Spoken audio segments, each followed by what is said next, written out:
aviso sa mga motorista, epektibo na ngayong araw ang unang bugso ng record-breaking oil price hike sa mga produktong petrolyo.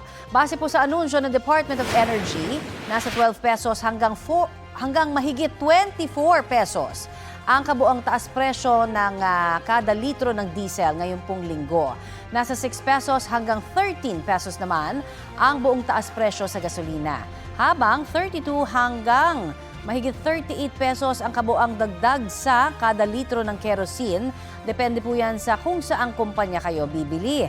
Hati-hati ang ipatutupad ng mga kumpanya hanggang sa Lunes. Ika-9 na magkakasunod na linggo ng taas presyo po yan para sa gasolina.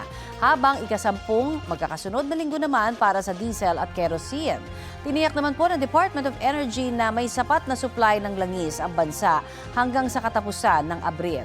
Nag-o-order na rin daw ng panibago para sa mga susunod na buwan.